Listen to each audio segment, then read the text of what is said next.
কি অবস্থা মনা? সানরাইজ হায়দ্রাবাদ তো ফাইনালে চলে গেছে, তারা এখন কলকাতার লগে এবার আইপিএল মনে করে যে তারা ভাগাভাগি করিল, বুঝে কনে হইব কি সেরা। যে রাজস্থান রয়্যালস এবার আইপিএল এর শুরু থেকে কি একটা ভীষণ লেভেলের দাপটে ছিল, ওই রাজস্থান রয়্যালস কিন্তু সুনা লাগাই দিয়েছে। সুনা লাগাই ফুল প্যাকেট করি প্যাট কামিন্সের সানরাইজ হায়দ্রাবাদ চলে গেছে ফাইনালে।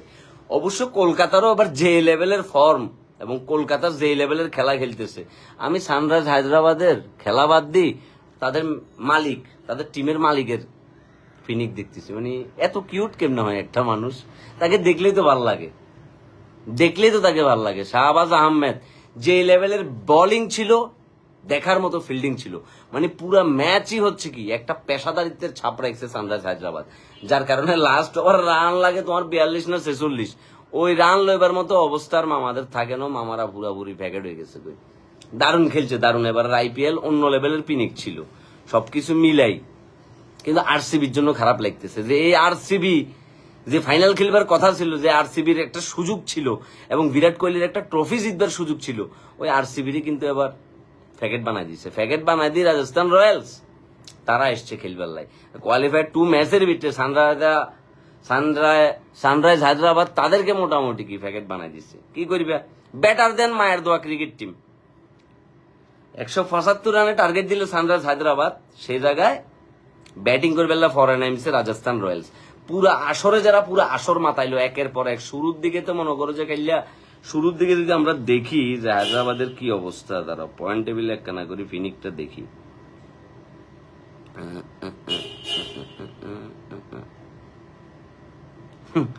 এবার সিজনের শুরুর দিকে টানা প্রথম 4টা ম্যাচই কি 4টা ম্যাচ রাজস্থান রয়্যালস জিতছে। তারপর একটা ম্যাচ তারা গুজরাট টাইটানের লোকে হাইছিল। তারপরে এই ব্রেকটা দিবার পরে, মানে গুজরাট টাইটানের লোকে হাইবার পরে তাদের মাথা আবার নষ্ট হয়ে গেছে।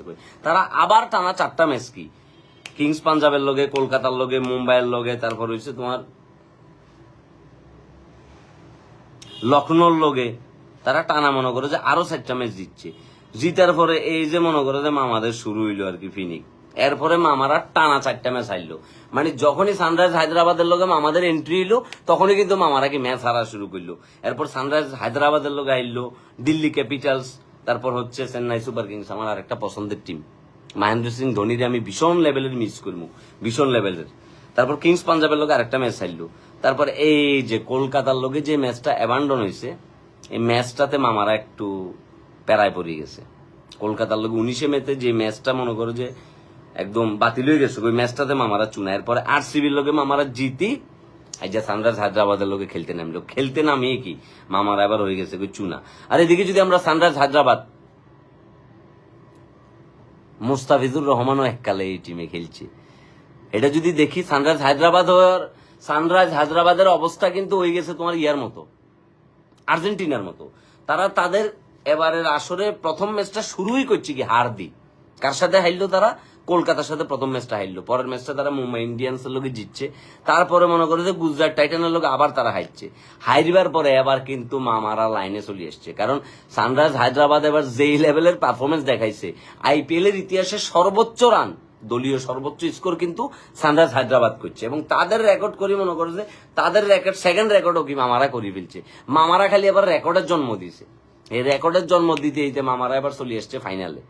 তো ফাইনালে কিন্তু এবার তারা মনে করে যে পরে তারা টানা 4টা ম্যাচ জিতলো। জিতবার পরে আবার তারা কি হার শুরু, 2টা হারলো। তারপর আবার রাজস্থান রয়্যালসের লোকে তারা জিতলো, আবার হারলো। হারি মনে করো যে তারা আবার লখনৌর লোকে জিতলো। জিতি লাস্ট ম্যাচটাও কিন্তু তারা 21 মে কলকাতার লোকে হারিয়ে গেছে। এবার রাজস্থান রয়্যালস মারি মামারা মনে করে যে প্যাকেট করে ফেলছে। আর কলকাতার দিকে যদি এবার একটু তাকাই, যারা ফাইনাল খেলবে আর কলকাতার সানরাইজ হায়দ্রাবাদ। সানরাইজ হায়দ্রাবাদ প্রথম ম্যাচটাই খেলছিল কলকাতা প্রথম ম্যাচটাই খেলছিল সানরাইজ হায়দ্রাবাদের লোকে, এবং ওই ম্যাচটাই কিন্তু তারা জিতে গেছে। তারপর আরসিবির লোকে জিতলো, দিল্লি ক্যাপিটালসের লোকে। মানে কলকাতা কিন্তু শুরুর দিক থেকে একটা ডোমিনেট মনোভাব নিয়ে এবং ইম্প্যাক্ট রাখি কিন্তু তারা প্রথম 3টা ম্যাচই কিন্তু তারা জিতে গেছে। এরপরে তারা 4 নম্বর ম্যাচটা হারলো চেন্নাই সুপার কিংসের লোকে। তারপর 5 নম্বর ম্যাচটা আবার তারা লখনৌর লোকে জিতলো। তারপর রাজস্থান রয়্যালসের লোকে আবার হারলো, আবার আরসিবির লোকে জিতলো, আবার পাঞ্জাবের লোকে হারলো।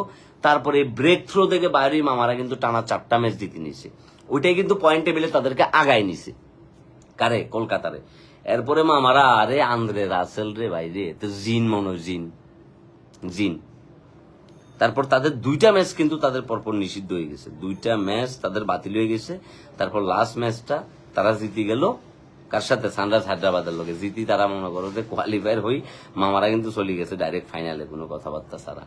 এবং ফাইনালটা আগামী পরশু 26 তারিখ হইতেছে, যথেষ্ট পরিমাণে গরম হইতে যাইতেছে। কিন্তু আমার পছন্দ হচ্ছে কলকাতা, যদিও আবার সানরাইজ হায়দ্রাবাদের যে প্লেয়াররা, ও বাবা রে, তাদের প্লেয়ার গুলো সব আগুন প্লেয়ার। কলকাতাও কিন্তু কোন অংশে ফালাই দিবার মতো টিম না। কলকাতাও মনে করে যে যা খেলছে লাস্ট ম্যাচে, কলকাতাও কিন্তু সেই লেভেলের খেলা খেলছে। সানরাইজ হায়দ্রাবাদের স্কোয়াডের দিকে যদি আমরা তাকাই, তাদের স্কোয়াড কিন্তু আমার Travis head, Abhishek Sharma, Tripathi, Markram, Klaasen, শ্রীলঙ্কার আরেকটা, শ্রীলঙ্কার অস্ট্রেলিয়ার কম্বিনেশনে হচ্ছে কি হায়দ্রাবাদ এই সানরাইজ হায়দ্রাবাদ টিমটা গঠন করা হয়েছে। আর এদিক দিয়ে মনে করো যে ওয়েস্ট ইন্ডিজ প্যাটার্নে গঠন করা হয়েছে তোমার টিম কলকাতা। কলকাতায় এক মনে করো যে নারিন মামা আর হয়েছে তোমার আন্দ্রে রাসেলই তো কাম করে দিব। মামা 2টা যে মারা মারছে, মিচেল স্ট্রাক, 2টা দামি বলার, প্যাট কামিন্স এবং মিচেল স্ট্রাক, এই 2টা মালই কিন্তু আবার টিম ফাইনালে গেছে। মিচেল স্ট্রাক ওই লেভেলের আহামরি কোনো কিছু করতে না পারলেও লাস্ট ম্যাচে কিন্তু মামায় দারুণ একটা ইম্প্যাক্ট রাখছে। মানে মামায় যে আসলে একটা অন্য লেভেলের প্লেয়ার, একটা ইন্টারন্যাশনাল লেভেলে মামা যে একটা ভয়ঙ্কর একটা রূপ ধারণ করে ফাইনালে যাই, মিচেল স্টার্ক কিন্তু ওইটাই লাস্ট কলকাতার ম্যাচে কিন্তু দেখাইছে। এবং ওই দিক থেকে দেখো প্যাট কামিন্স দুর্দান্ত বোলিং এর পাশাপাশি সে একজন চমৎকার ক্যাপ্টেন। কোন টাইমে স্পিনার আনি ম্যাচটার মোটটারে ঘুরাই ফেলতে হইব, এটা কিন্তু প্যাট কামিন্সের চাইতে ভালো কেউ জানে না। এই জন্যই কিন্তু তারা আসলে অস্ট্রেলিয়া, এই জন্য কিন্তু তারা বিশ্বসেরা এবং এই জন্য কিন্তু তারা উইনার টিম। তো এবার কিন্তু মনে করো যে পাল্লা যদি ভারী করতে চায়, এটা খুব বলাটা খুব মুশকিল, কারণ কলকাতা হচ্ছে এমন একটা টিম এবারের আসরে যে কোনো মুহূর্তে ম্যাচটারে ঘুরাই দিবার ক্ষমতা রাখে। এক সুনীল নারিনের কথা চিন্তা করেন, এই মালটা ব্যাটিং এর যেই লেভেলের দুর্দান্ত, পাশাপাশি বোলিংও কি সে অ্যামেজিং। মানে বোলিং এ সে অপোজিট টিমরে কিভাবে প্রেসারে রাখতে হয়, কিভাবে প্রেসারে সে রাখতে পারে, এই জিনিসটা কিন্তু কি সুনীল নারিনের চাইতে ভালো কেউ জানে না। ব্যাটিং এ সে দুর্দান্ত লেভেলের, ব্যাটিং এর পাশাপাশি বোলিং এও সে টিমরে দারুণ একটা এফোর্ট দেয়, ইনপুট দেওয়ার কারণে, যার কারণে দিন শেষে চমৎকার একটা ম্যাচ, চমৎকার একটা আউটপুট কিন্তু কলকাতা পাই যায়। আর এদিকে মনে করো যে অভিষেক, তারপর হচ্ছে তোমার এই যে কি বলে ক্লাসেন, মার্কারাম, এই মালগুলা থেকে যে কোনো একটা মাল যদি দাঁড়ায় যায়, ম্যাচ যে কোনো মতে পলটকে রান চলে যাবে 220 প্লাস হইলেও কলকাতার জন্য এটা কোনো বিষয় না। কিন্তু রান যখন হয়ে যাবে 250, তুমি চিন্তা করো, ধরো ফাইনালে 230 প্লাস রান টার্গেট, ওই ম্যাচটা কোন লেভেলের হাড্ডাহাড্ডি হইব, ওই জিনিসটা হচ্ছে কি দেখবার অপেক্ষায় আছি। আর এস রাসেল, মনা তুমি যেদিকে বৃষ্টি সেদিকে ছাতা ধরো, বিষয়টা এরকম না। আমি চেন্নাই সুপার কিংস এবং কলকাতা নাইট রাইডার্স এই দুজনেরই আমি ডাইহার্ট ফ্যান, যখন থেকে আইপিএল দেখি। ঠিক আছে, এই মালগুলার আমি কঠিন লেভেলের ভক্ত, এবং আমি পার্সোনালি ধোনির চরম লেভেলের ভক্ত। আর আরসিবি রে ভাল লাগে কেন? বিরাট কোহলি, বিরাট কোহলির অনেক বড় ডাইহার্ট ফ্যান আমি। কিন্তু মানুষটার জন্য খুব বেশি পরিমাণে আমার মন খারাপ হইতেছে যে মানুষটা দীর্ঘ এত বছর পরেও কি সেটা ট্রফি জিততে পারেন, তার কাছে সুযোগ ছিল। কিন্তু এই যে তোমার গ্র্যান্ড ম্যাক্সওয়েল যেই খেলাটা বিশ্বকাপে দেখাইলো মামায়, কিন্তু মামা আইপিএল এ শিচ্ছু না। পথে রাস্তায় ডেনে বাজারে দোকানে কাশেম কাকার মাইকও যদি ম্যাক্সওয়েল ভাড়া চায়, আরসিবির ফ্যানরা ম্যাক্সওয়েলের বাতি লাগায় খুঁজছে যে মামা তোরে ফাইলেই পাগল বানাই গেলাম। ঠিক আছে, কিছু কমেন্ট পড়ি। শ্রীকান্ত সজীব, বইয়ের দোয়া বাংলাদেশ ক্রিকেট দল, মায়ের দোয়া নাম্বার দিয়ে বইয়ের দোয়া বাংলাদেশ ক্রিকেট দল। হ্যাঁ, এটা ভালো নাম হইতে পারে। ঠিক আছে, এটা হচ্ছে সেই দেখাইতে পারতেছে। আরিফ আহমেদ, মনে রাখবো নাটকটা শেষ করলাম ভাই, লাস্টের সিনটা আপনার যে গাদ্দারি ক্যারেক্টারটা খুব বুকে লাগলো। Love from Feni, thank you so much. যারা আমার মনে রাখবো, ডিরেক্টেড বাই মাবরুশিদ বান্না, কাজটা দেখেন নাই চাইলে দেখে আসতে পারো। ভেজা চোখের গল্প দেখে আসতে পারো, আলোর জোনাকি দেখে আসতে পারো, তারপর হচ্ছে ও কন্যা নাটকটা দেখে আসতে পারো, দুর্দান্ত চমৎকার লেভেল একটা কাজ ছিল। তারপর পথে হলো দেখা হওয়ার কথা ছিল, এই কাজটাও দেখে আসতে পারো। ভাই বাংলাদেশকে ক্রিকেট খেলে নাকি পিকনিক করে, বাংলাদেশ ক্রিকেট ছাড়ার বাকি যা কিছু আছে সবকিছু করে। তারা পিকনিক খেলে, তারা শিক্ষা সফরে যায়, তারা সভা করে, সেমিনার করে, অ্যাড করে, বিজ্ঞাপন করে, নাটক করে। তাদের এখন শুধু মুভি করবার বাকি। অবশ্য মুভি করতেছে, বাংলাদেশ টিমের প্রত্যেকটা ম্যাচই এক একটা মুভি। একদম ব্লকবাস্টার, বক্স অফিসে ডাইরেক্ট হিট। যেহেতু লজ্জার ভ্যাকসিন তৈরি হয়নি এখনো, আপাতত বাংলাদেশ টিমকে কুকুরের ভ্যাকসিন দেওয়া উচিত, যাতে আমরা একটু হইলেও শান্তি পাবো। এটা কে রে ভাইয়া, কি কমেন্ট করছো? এমডি কাজেম কি কমেন্ট করছে? যেহেতু লজ্জার ভ্যাকসিন তৈরি হয়নি এখনো, তাই আপাতত বাংলাদেশ টিমকে কুকুরের ভ্যাকসিন দেওয়া উচিত, তাতে আমরা একটু হলেও শান্তি পাবো। এটা কোনো কমেন্ট ভাইয়া? এটা কোনো কথা বললা? এটা কি বললা? সাকিব 26 তারিখ এক্সাম, দোয়া করেন ভাইয়া, দোয়া দোয়া দোয়া। তো পড়ালেখা বাদ দি, তুই এই ইয়েতে লাইভের থেকে কি করস? তাড়াতাড়ি বই ফেললে যাও, হরবেল্লা যাও তাড়াতাড়ি, শতানের বাচ্চা।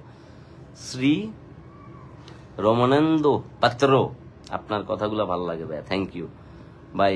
আমার নাটকটা মাইতি ছেলের কথাটা হয় না, বুঝলাম না।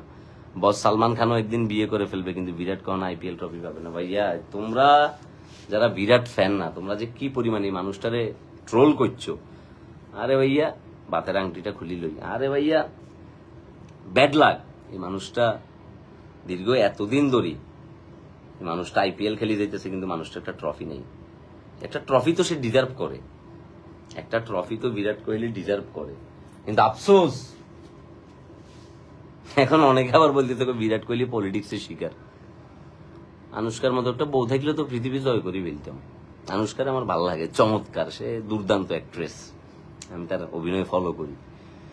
অতি গ্রীষ্মের কারণে রাজশাহী চাপাইতে আম পাড়ার লোক পাওয়া যাইতেছে না, ওনাদের আপাতত আম পাড়ার কাজে লাগানো যেতে পারে, তাই না? কারে মায়ের দোয়া ক্রিকেট টিমের প্লেয়ারদেরকে। বাঘ কি সুন্দরবন আর তাকাবে? বাঘ সুন্দরবন অলরেডি নাই, মিশরের মিসিসিপি নদী পার হই তারা আমাজন নদীতে চলে গেছে, ওখানে যে গোসল করতেছে বাঘ। বাঘ তার নিজের গায়ের চামড়া খুলি ওটাকে রোদ্রে শুকাতে দি, বাঘ ফানিতে নামে গেছে, বাঘের নাকি আর ভালো লাগতেছে না। মনা ভাই চট্টগ্রাম বিশ্ববিদ্যালয়ে যখন আপনার সাথে বসছি অনেক ভালো লাগছে। এটাকে MD Alamgir, thank you brother, thank you. Sajib Ahmed Saudi Arab থেকে দেখতেছি ভাই। কে কোথায় থেকে দেখতেছো মনা, কোন জায়গা থেকে দেখতেছো? এমডি মফিজুল ইসলাম লিমন, আপনার সব নাটক দেখি ভাই, অপেক্ষায় থাকি কখন নতুন নাটক আসবে। এই ঈদে ধামাকা আসতেছে, এই ঈদে দুর্দান্ত কিছু কাজ আসতেছে মনা, কাজগুলোর জন্য অপেক্ষা করেন, আশা করি হতাশ হবেন না। সবগুলা কাজই গল্প নির্ভর, চমৎকার গল্প, ঠিক আছে? অভিনয়ের বিষয়, নাটক কেমন হয়েছে, গল্প কেমন, এগুলো তো আপনারা যাচাই করবেন, তবে গল্পগুলা তুলনামূলক দারুণ গল্প কিছু নিয়ে এবার আমরা হচ্ছে ঈদে আসতেছি, সো অপেক্ষা করেন। এমডি শাহনওয়াজ, বেশি অহংকার মনে ভাই, তাই ট্রফি দেখা পাচ্ছে না। কই আমাদের তো কবি বিরাট কোহলি যে খুব একটা অহংকারী মনে হয় না, আমার তাকে চমৎকার একটা শিশু সুলভ মানুষ মনে হয়, যে হচ্ছে চমৎকার এন্টারটেইন করতে পারে। প্রত্যেকটা প্লেয়ারের কি দুর্দান্ত ভাবে এন্টারটেইনিং করে বিরাট কোহলি। তারে হচ্ছে যদি আপনারা এটা বলেন, বিষয়টা খুব খারাপ লাগবে, আসলে খুব কষ্ট পাবো, ঠিক আছে? বিরাট কোহলি খুব মানে সে বাচ্চা হয়ে যায়, সে মাঠে নামলে খুব বাচ্চা হয়ে যায়, তার ভিতরে একটা বাচ্চা বাচ্চা একটা ব্যাপার আছে। আপনারা এরকম যদি বলেন, এটা কেমন হইলো না মনে বিষয়টা, ঠিক আছে? এরকম বলে না মনে।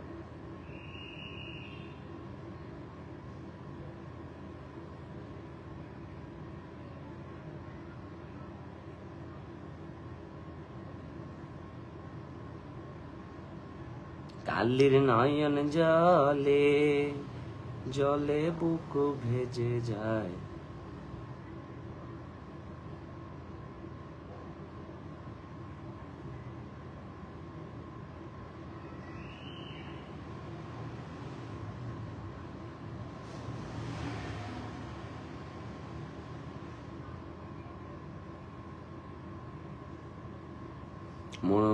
আমি দেখতেছি চট্টগ্রাম রাঙ্গুনিয়া থেকে শামীম ভাই, আপনি ভালো আছেন? আমি আছি আলহামদুলিল্লাহ ভাই, ভালো আছি।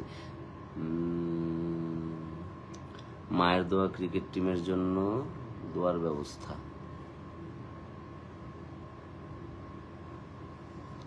ভাই আমি আপনাকে বাহরাইন থেকে দেখতেছি, থ্যাংক ইউ সো মাচ ভাই। আপনি আমার অনেক প্রিয় একজন মানুষ, বাংলাদেশে খেলা দেখার পর আমি আপনার ভিডিও দেখার জন্য বসে থাকি, আপনার মুখের বাণী শোনানোর জন্য।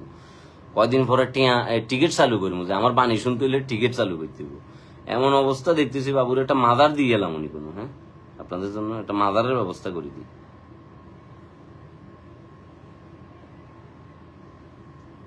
কি বলেন?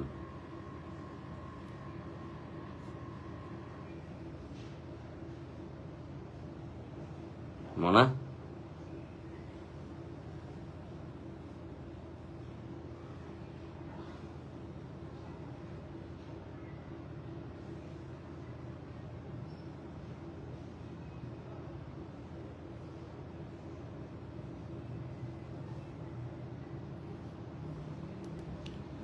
মনা ভাই পুরান ঢাকা, আরে পুরান ঢাকা যাই কতদিন ধরে বিরিয়ানি খাই না, ভালো লাগে না। বিউটির লাচ্ছি খাম লাগবে, পুরান ঢাকা যাই বিউটির লাচ্ছি খামো চিন্তা করছি, কথা বুঝছো নি মনা? মালো মাঝিলো জি বনলো বোন আমি করলাম কি, মায়ের দোয়া ক্রিকেট। মালো মাঝিলো জি, এটা যদি মায়ের দোয়া ক্রিকেটের নামে একটা গান বানাইতে হবে, বুঝছি, কালকে আবিষ্কার করবো গানটা। ভাই আমি বাংলাদেশে খেলা দেখার পর অপেক্ষা করি তখন কখন আপনি ভিডিও দিবেন। ওরে ভালোবাসা রে। এমডি আলমগীর হোসেন, মনে হয় ঈদে কোনো নাটক আসতেছে নাকি? ঈদে 8-10টা নাটক আসবো মনে হয়, কোনো চিন্তা করিয়েন না। এবার একটু বেশ কিছু কাজ আসতে যাইতেছে, আপনারা জাস্ট খালি অপেক্ষা করেন। মায়ের বদদোয়া ক্রিকেট টিমের সবাই ম্যাঙ্গো লাভার্সের আম বিক্রির কাজে লাগান, জোর দাবি জানাইতেছে। আমিও জোর দাবি জানাইতেছি যে মায়ের দোয়া ক্রিকেট বদদোয়া ক্রিকেট টিম রে ম্যাঙ্গো লাভার্সের আম বিক্রি করবার কাজে লাগাই দিতে হইব, ঠিক আছে? মনে হয় প্রচুর পরিমাণে ঘামে গেছি, যে দেখছেন প্রচুর পরিমাণে ঘাম হইতেছে। মরার ফ্যান এটাই তো করতেছে খুব প্যারা। না পরে কথা বলবো লাইভে। ভালো থাকো, সুস্থ থাকো, অনেকক্ষণ মজা নিলাম, ঠিক আছে? নয়ন রয়, কিছু বলেন তো ভাই, কিছু বলেন তো ভাই, কিছু বললাম তো ভাই, শেষ। সবাই ভালো থাকো, সুস্থ থাকো, শেফালির মার সালাম নিন, মায়ের দোয়া ক্রিকেট টিমরে বয়কটের ডাক দিন। আল্লাহ হাফেজ।